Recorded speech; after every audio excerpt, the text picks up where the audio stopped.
Yeah, I mean, I think it's something we've been focusing on in practice really over the last 2 weeks, just because we're struggling so bad shooting the basketball that, you know, it's got to be part of our offense a little bit, the secondary offense off missed shots. And, you know, with that, especially with that starting group with Jordan, Dante, and Jew, that's a pretty big rebounding crew.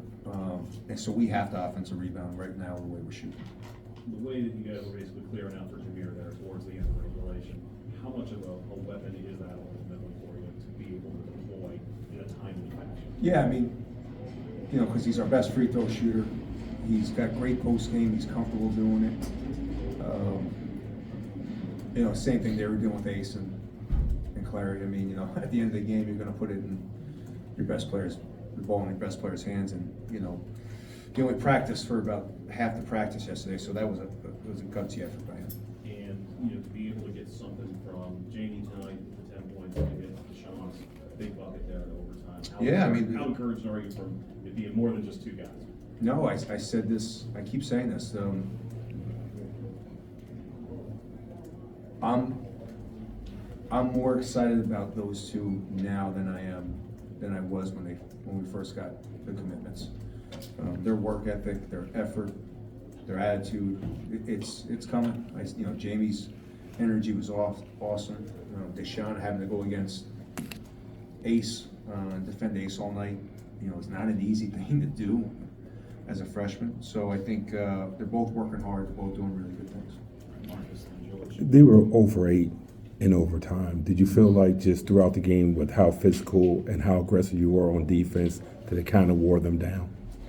I think Q fouling out really hurt them a little bit. I thought they got I thought he was doing a great job of really screening and rolling and putting pressure on the backside defense. And then overtime, you know, we kind of knew that without them there, we'd just switch everything, and there was no roll threat. So I thought him being out really helped us. Kevin, 52 combined foul calls in this game. Anything seem excessive to you or appropriate for the level of No, I actually thought it was a really high level ref game. And if you could speak a little bit more on Jamie's performance, it seemed like every time there was maybe a rut in scoring or just guys looking a little bit tired out there, he had a three or he had a steal. I think that's the fun thing about seeing freshmen kind of evolve a little bit and getting confidence in him. I think he's starting to understand his role.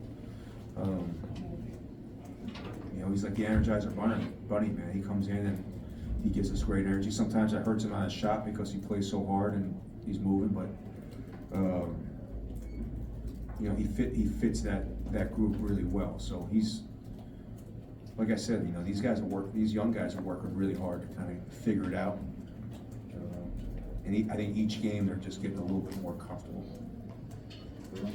Hey Coach, what did you see from Julian for Penn State trying to defend Julian, and how did you see him adjust to it throughout the game?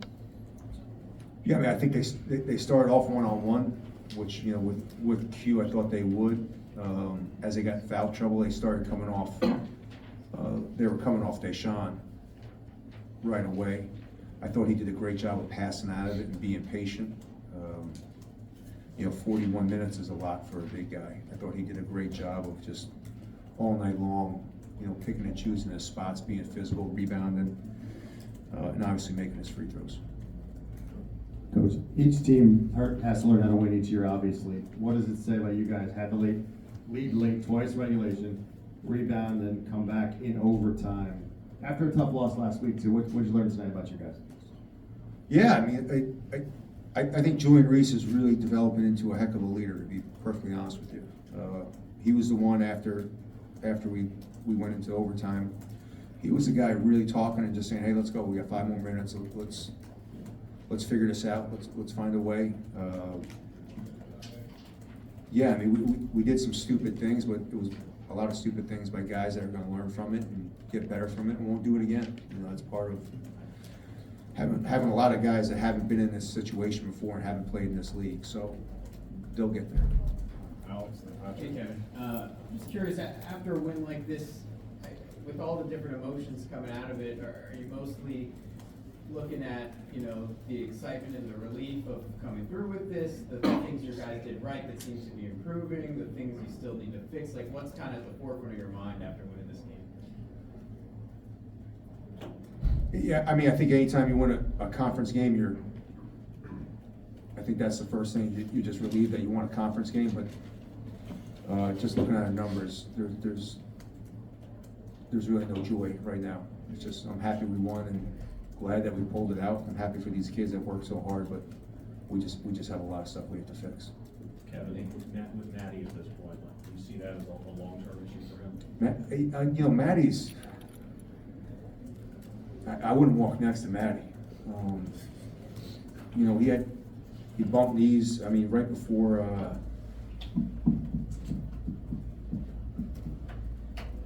where the heck did he go? Right before Asheville, I think.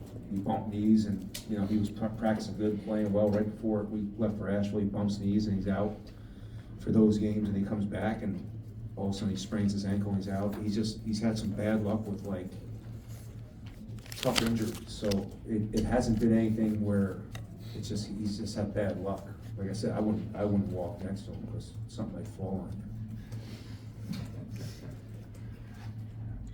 One more. Coach, going back to Deshaun's overtime layup, how impressed were you with his ability to kind of read the open lane, especially in that crucial moment? And do you feel like that might be sort of like a breakthrough or a confidence booster for him? No, I think he's starting to get confidence because he's putting a whole lot of work in the morning, every morning. You know, like I say, unfortunately, he's with me every morning right now until we get this all figured out. And he's coming in every morning, 7:30. He's got a great attitude. We're putting in about a good solid 40 minutes every morning, and I think he's starting to see the results. His shot's starting to look a lot better. His free throw looked much better tonight. You know, I know he missed that one, but he goes 3 for 5. I think he's starting to get some confidence just in the fact that, you know, I think he's getting used to the college game a little bit, and he's putting a lot of work in his game, and I think he's starting to see some. You know, me and him are seeing light at the end of the tunnel with his shot. I know it's his percentage is not good, but he will get there by the time the year's over. He will be there. Thank you, everybody.